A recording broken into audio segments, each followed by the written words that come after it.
Hello friend, আসসালামু আলাইকুম। সবাই কেমন আছো? আশা করি আল্লাহর রহমতে ভালো আছো। জি, আলহামদুলিল্লাহ আমিও ভালো আছি। তো নতুন একটা ব্লগে তোমাদের সবাইকে জানাই স্বাগতম। আশা রাখছি আমার আজকের ভিডিওটি তোমাদের খুব ভালো লাগবে। যদি ভালো লেগে থাকে তাহলে বলবো প্লিজ অবশ্যই আমার ভিডিওতে একটি লাইক দিয়ে যাবে। আর যদি খুব বেশি ভালো লেগে থাকে তাহলে বলবো প্লিজ আমার চ্যানেলটি অবশ্যই সাবস্ক্রাইব করে দিবে। তো সকাল সকাল উঠে সবার জন্য এই যে এদিকে দুধ চা বানাচ্ছিলাম। অনেক দিনই হলো দুধ চাটা খাই না, তাই ভাবলাম যে আজকে একটু সকালে শর্টকাটের মধ্যে একটু দুধ চা বানাই। তো দুধ চা দিয়ে পাউরুটি খেয়ে নেব। তো এই তো আমার এদিকে দুধ চাটা করা শেষ। এরপরে আমি এইখানে ডিম পোস্ট করে নেব আমার মেয়ের জন্য। তো ওই জন্য প্রথমে ফ্রাই প্যানে একটু তেল দিয়ে নিলাম, আর এরপরে আমি এই যে এইখানে ডিমগুলো পোস্ট করে নেব। তো প্রথমে আমি যখন একটা ডিম পোস্ট করছিলাম তখন দেখলাম যে নষ্ট, তো পুরো তেলটাই আমার একদম নষ্ট হয়ে গেছিলো। তো পরে এরপরে আমি এই যে কাপে ভেঙে নিলাম আর কি, যে যদি ভালো হয় আর কি তখন তো ভাঙলেই বোঝা যাবে। ওই জন্য আর কি কাপ দিয়ে আমি ডিমটাকে পোস্ট করে নিলাম। তো দুটো ডিম আমি ভেজে নেব। ওই দুটো ডিমই আমি কাপের মধ্যে আর কি ভেঙে দেখছিলাম যে আবার নষ্ট কিনা। তো এরপরে এই যে এখানে আমার ডিমগুলো ভাজা শেষ। তো এরপরে আমরা সবাই সকালের নাস্তাটা করে নেব। আর আজকে আমি খুব তাড়াতাড়ি নাস্তাটা করে নিলাম। ভাবলাম যে আজকে আর কোনো কাজ করব না, আগেই নাস্তাটা বানিয়ে নাস্তাটা খেয়ে দিয়ে এরপরে আর কি দুপুরে রান্নার আয়োজন করতে যাব। তো এই তো এখানে যে দুধ চাটা ঢেলে নিলাম, তো এটা পাউরুটি দিয়ে খেয়ে এরপরে সবাইকে খাইয়ে টাইয়ে চলে আসলাম দুপুরে রান্নাটা করতে। আর আজকে দুপুরে রান্না করব এই যে এখানে আমি গরুর মাথার মাংস ওইটাই আর কি একটু ভিজিয়ে রাখছিলাম। তো এইটাকে এবার একদম খুব ভালো মতো পরিষ্কার করে নেব। যেহেতু গরুর মাথার মাংসে প্রচুর পরিমাণে ময়লা থাকে, আর দেখা যায় যে বিভিন্ন জায়গায় রক্তের এক একটা দলার মতো থাকে। তো ওই দলাগুলো একদম ভালো মতো আমি আর কি বটি দিয়ে ভালো মতো পরিষ্কার করে নেব। আর আমার কাছে তো এই গরুর মাথার মাংসটা খেতে খুব ভালোই লাগে। আর আজকে সকাল থেকে একদম রাত পর্যন্ত কি কি কাজ করব বা কি কি কাজ আমি সেরে নিলে আমার দেখা যায় যে পরের দিন সকালে আর কি আমি খুব রিল্যাক্সে থাকতে পারি, ওইটাই আর কি তোমাদের সাথে শেয়ার করব। তো এরপরে ওই যে গরুর মাংসটাকে আমি অফ ক্যামেরায় খুব ভালো মতন একদম পরিষ্কার করে নিলাম। আর এরপরে এখানে কিছু পেঁয়াজ কেটে নিলাম। তো পেঁয়াজ কেটে এরপরে ধুয়ে নিয়ে ওগুলোকে কেটে নেব। আর কেটে নেওয়ার পর এরপর আমি এই যে এখানে কিছু পুঁই শাক ওগুলো পরিষ্কার করে নেব।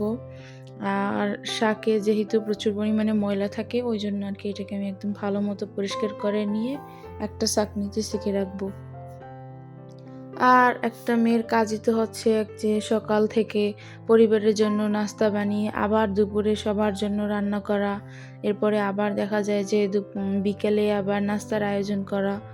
তো এরকমের আর কি দেখা যায় যে সকাল থেকে পুরো একদম বিকেল বা রাত পর্যন্ত পুরাটাই তাদের কিচেন রুমে কাটে।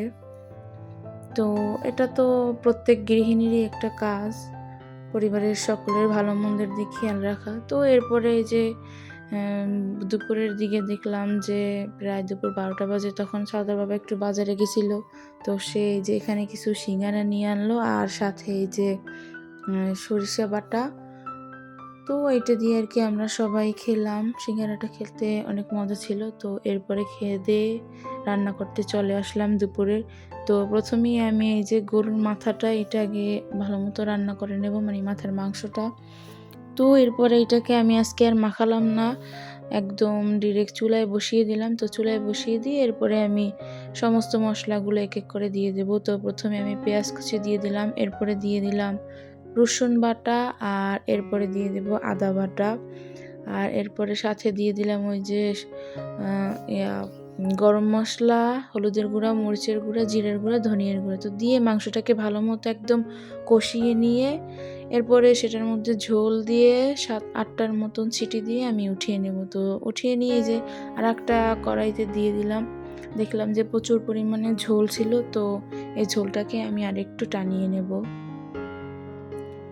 তো এইটা আমার এদিকে টানানো শেষ, মানে রান্না করা শেষ। তো এরপর আমি এইদিকে সেই পুঁই শাকটা রান্না করে নেব। তো ফার্স্টে পুঁই শাকটা রান্না করার জন্য এই যে এখানে আমি প্রথমে চিংড়ি মাছগুলোকে একটু তেলে ভেজে নিলাম, আর এরপরে দিয়ে দেব এই যে পেঁয়াজ কুচি, সাথে একটু রসুন কুচি, মানে রসুন বাটা। আর আজকে আমি এই যে এখানে পুঁই শাকটা রান্না করলাম, তো পুঁই শাকের মধ্যে ভুলবশত আমি কোনো ধরনের মরিচই দিই নাই, কাঁচা মরিচও দিই নাই আর গুঁড়া মরিচও দিই নাই। তো একদমই আমার এইটা আসলে খেয়াল ছিল না। তো খেতে গিয়ে দেখলাম যে পুঁই শাকটা একটু ঝাল লাগেনি। তো পরে মনে হলো আমি তো কোনো রকমেরই মরিচ দিইনি। তো তারপরও এটা খেতে ভালো ছিল। তো এরপরে এখানে এই যে আলু দিয়ে ওইটাকে ভালো মতো একদম মিক্স করে আলুটাকে, এরপর ওর মধ্যে শাক দিয়ে ঝোল দিয়ে দিছিলাম। তো শাকটাও আমার এই তো রান্না করা শেষ। আর এরপরে এই যে সন্ধ্যার দিকে ভাবলাম যে কি নাস্তা করব, বা আজকে দেখলাম যে সেরকমের ভালো লাগে না নাস্তা বানাতে। তো প্রতিদিন তো এই এক রকমের নাস্তা বানাতে একদম একঘেয়েমি লাগে। তো ভাবলাম যে শর্টকাটের মধ্যে দেখি কোনো ঝামেলা ছাড়া কি আয়োজন করা যায়। তো ভাবলাম যে আজকে সবার জন্য একটু এই যে মুড়ি মাখা করি। তো প্রথমে পেঁয়াজ, কাঁচামরিচ, টমেটো, শসা এগুলো সব দিয়ে ভালো মতো আগে চানাচুরটা মাখিয়ে নিয়ে এর মধ্যে তারপরে ওই যে মুড়িটা দিয়ে ভালো মতো মাখিয়ে নিলাম। তো এই তো আমাদের শর্টকাটে আজকের সন্ধ্যার আয়োজন, খুব কিছু বেশি মানে ভারী নাস্তা করব না। তো এরপরে রাতের বেলা এই যে খাওয়া দাওয়া শেষ করে দেখলাম যে প্রচুর পরিমাণে থালা বাসন জমলো। তো এগুলোকেই আমি ভালো মতো ধুয়ে নেব। আর আমি হচ্ছে গিয়া প্রতিদিনই রাতের যত থালা বাসনগুলো থাকে বাসি, ওগুলো সব আমি একদম পরিষ্কার করে নেই, যেন সকালবেলা উঠে আমার খুব একটা ঝামেলা না লাগে। আর রাতের যদি এই কাজগুলো যদি গুছিয়ে রাখতে পারি, তাহলে দেখা যায় যে সকালবেলা আমার উঠলে ওরকমের কোনো তাড়া থাকে না। আর যেই দিন রাতে দেখা যায় যে মাঝে মধ্যে ২-১ দিন শরীর খারাপ, এই থালা বাসনগুলো এরকম জমিয়ে রাখি। তো সকালবেলা উঠে দেখা যায় যে তাড়াতাড়ি উঠেও এই কাজগুলো একদম আ সামনের মানে পরবর্তী কাজগুলোকে একদম পিছিয়ে দেয়।